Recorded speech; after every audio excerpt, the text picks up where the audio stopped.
say with these planters, you're using all metric for one. 13 millimeter and 17 millimeter are going to be your best friends, some sockets and wrenches. I recommend getting just a small toolbox, getting some Harbor Freight tools, and just slapping it on your toolbar or something. You're going to be using these all the time, especially adjusting, changing out gears for your spacing, you name it. So that's really something to consider. I want to talk about one really important adjustment here, and that has to do with your water flow.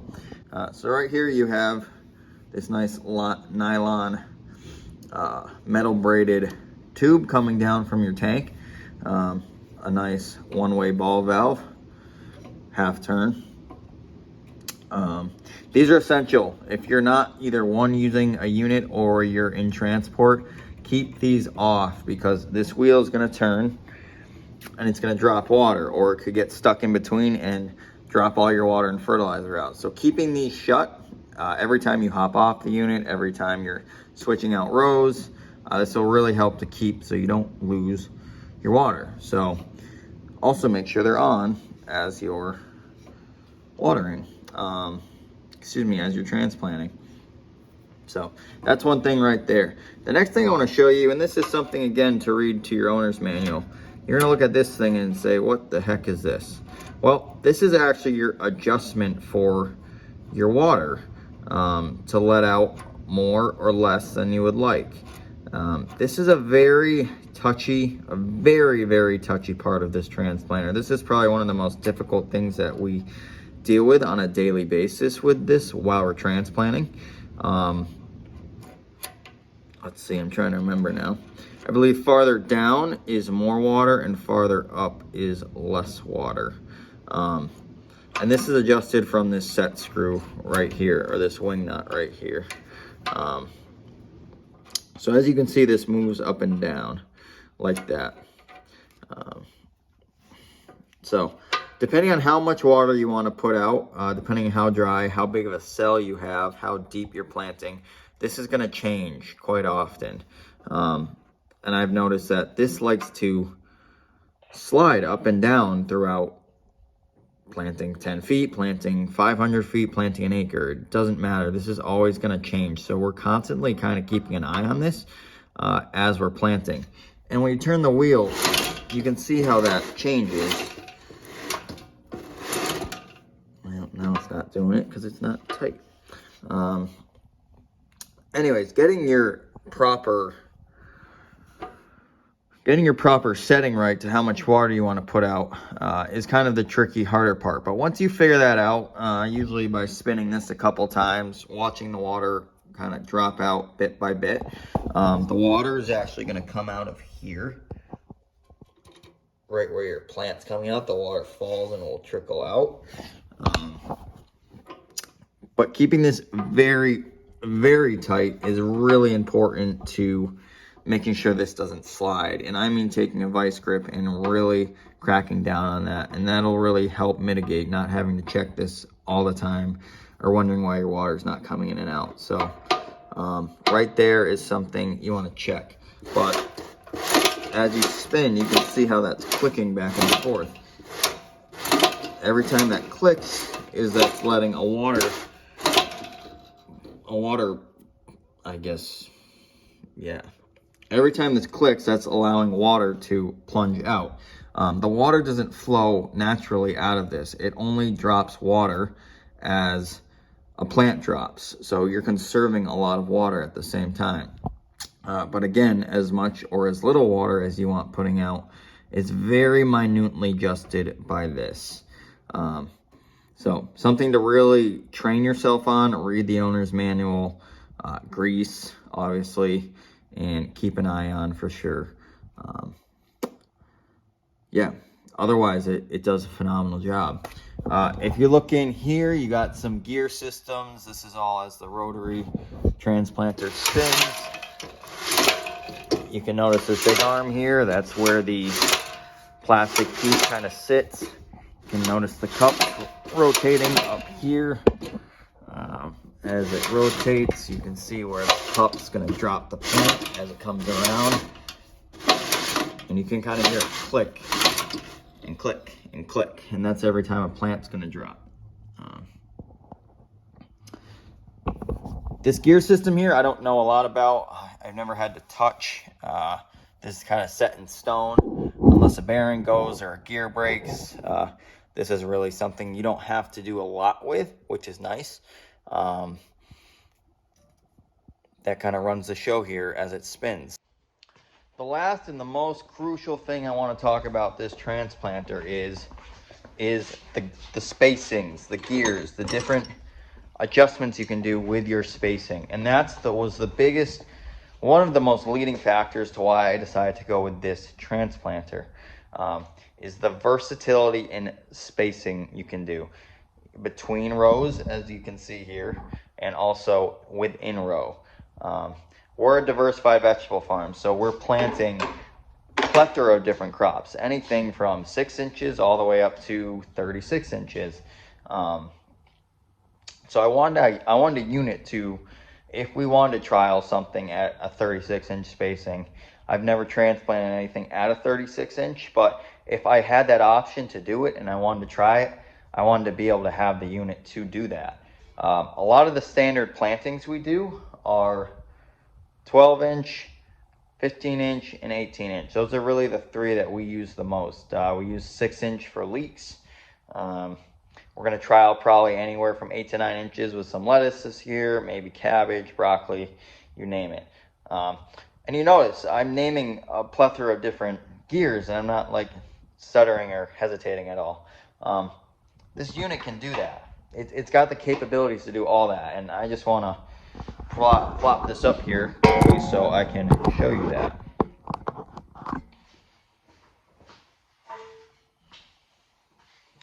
So right off the bat, I want to start with this. This is our spacing chart right here. And as you can see, it's in millimeters and it's in inches, which is great. Yeah, your inches aren't perfect. If you're within a 16th, I don't think you're going to tell in the field, which is great. But looking down here, this has 4 different gears that switch the spacings of your units. You have A, B, C, and D, which I will show you on the unit itself. It's a little tricky to start, but once you get the hang of it, you're really going to realize there's only 2 gears you're switching out on a regular basis. So you'll notice here you have a whole chart, and there's a whole bunch of different gears that go along with these corresponding numbers. These are your millimeters, of course, all the way on the left. Then you have your inches. This transplanter can go from 4 inches all the way up to 39 and 38 inches. And there's 1, 2, 3, 4, 5, 6, 7, 8, 9, 10, 11, 12, 13, 14, 15, 16, 17, 18, 19, 20, 21, 22, 23, 24, 25, 26 different spacings you can do with this transplanter in row. 26. I think that's pretty amazing. This was really the leading factor of why I decided to go with this transplanter, because I really do think that is quite amazing. One more thing I want to point out to you guys is that there's these 4 different gears here, with different numbers here, different setups, I should say. If you notice on the right hand column as we go down, you have a 16 and 22, 16 and 22 all the way down, all the way until you hit this lower part where you switch to a 22 and 12 gear. And I'll explain that looking at the unit itself.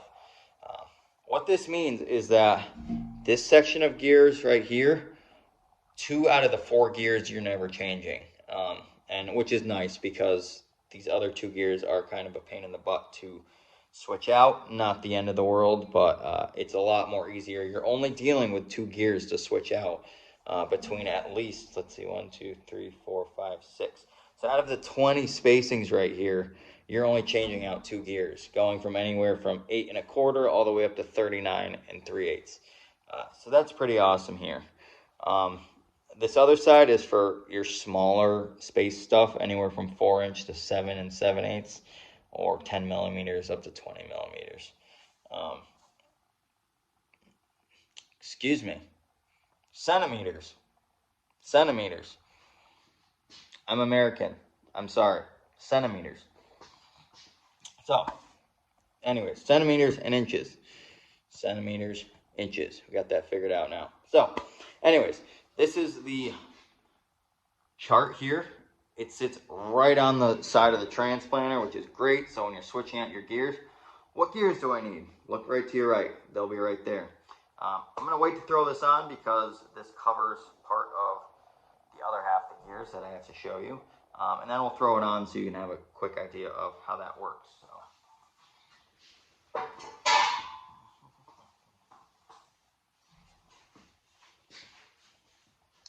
You gotta love their pictures. They're actually very self-explanatory, which is nice. So, what is this looking like? I don't know. I had a quick brain fart when I was looking at this for the first time.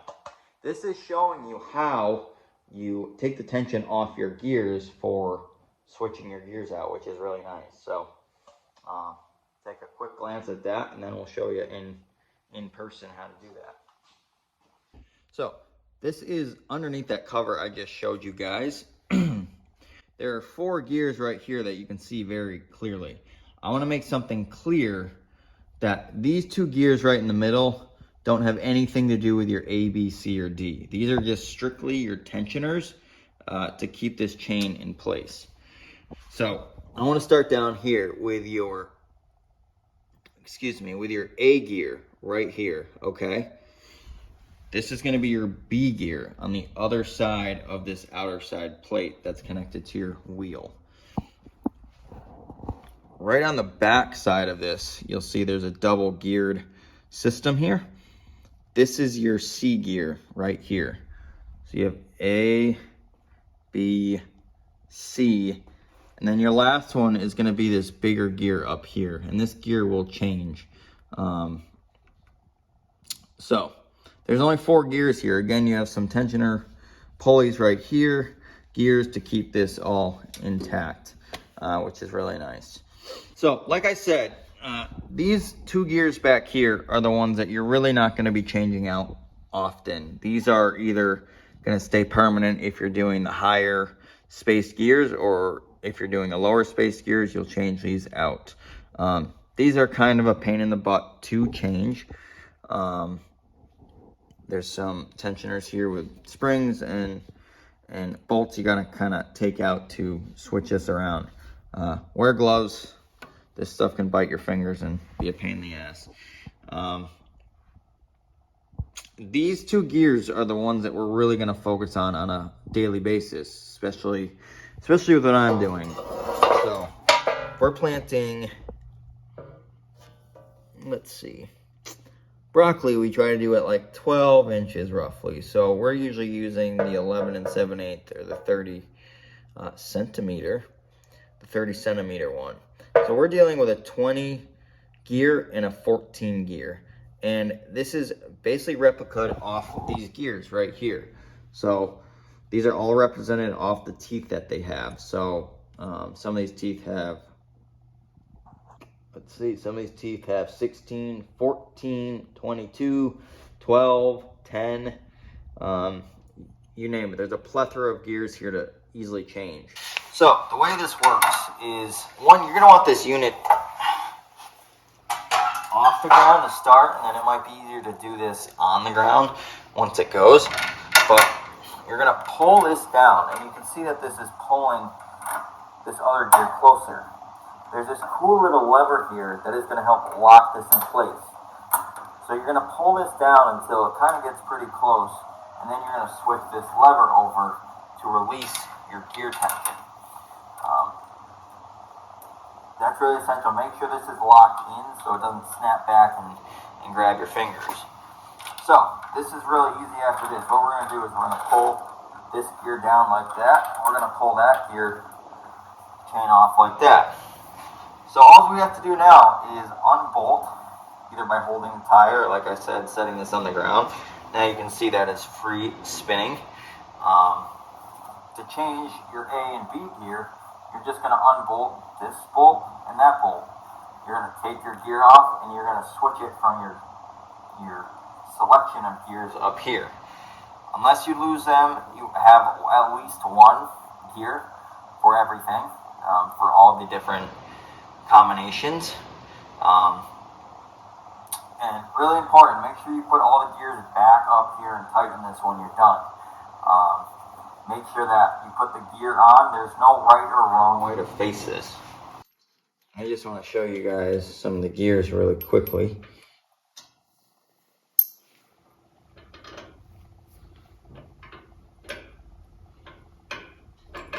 So they have this specific kind of oblonged slot in these, and that's what you're going to line up when you put them onto here so the gear doesn't slip in or out. And if you can look on this closely, you'll see right here that they have the numbers on them right here. So this is a Z12, so this is a 12 geared gear, 12 gears, 12 teeth on the gear, excuse me. And like I said, there's no really right or wrong way to put these. From what I've noticed, as long as they're in the right spot, they're going to work just fine. So getting these lined up is really important, not hard at all. Like I said, make sure you put any gears that you're not using back onto here.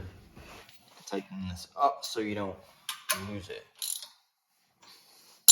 So once we put our gears on, we've tightened these up. Like I said, it might be easier to set the unit on the ground to really be able to tighten these so things aren't kind of free spinning. I'm not going to set this down because we're on the concrete here. But this is really simple. We're going to put this chain on here, and we're going to put this chain on here. And as you can see, depending on where your gears are, this could be a little tighter back and forth, but it's all meant to work and fit just as easy. So we're going to pull this down again, and we're going to flop that like that, and we're going to let that go. So now with that said, if we spin this, you're going to be able to watch all these gears rotate.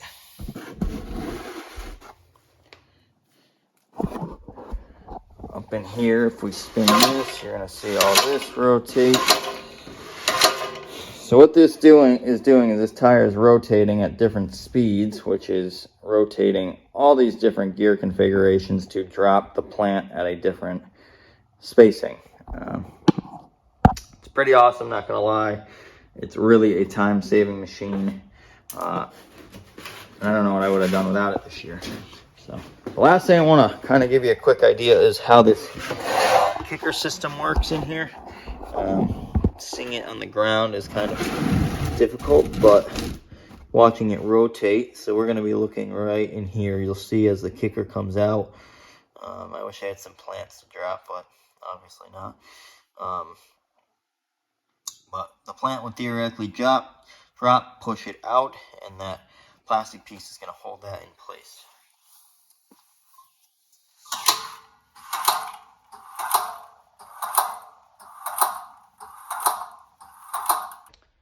So guys, there's the Checchi Magli Unitrium 45 Transplanter.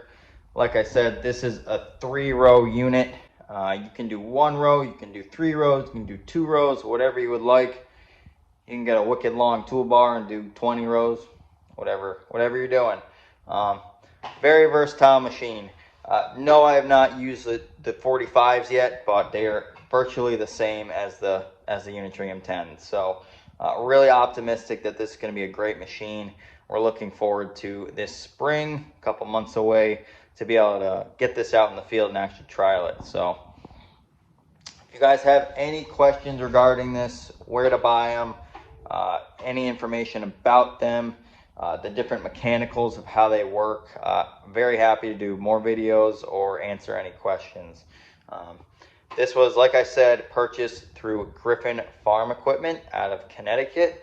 A couple nice guys to work with. They've been very fortunate to help me out during COVID and all this other shipping crap going on, unfortunately. So these are expensive. Each unit here alone, you're talking probably anywhere between $4,000 to $5,000. The toolbar, you're talking a good couple $100. All said and done, this unit is probably somewhere around $14,000 to $15,000, brand new. Um, I went with nice new equipment because I wanted to spec things to what I wanted, and I wanted something that was going to last me a very long time. So I knew what I was getting into. These are very intricate machines, like I said, so if they're not well maintained, you're going to run into problems very quickly. So that's what we did. Um, Thanks for watching, guys. I know it was a little lengthy, but I hope you enjoyed the video. If you have any questions, please put them in the comment section below. Look out for more videos of the transplanter come this spring as we get her in the field. If you like this video, please hit the like button below. Please comment if you have any questions. Feel free to subscribe to our channel, and we'll see you in the next video.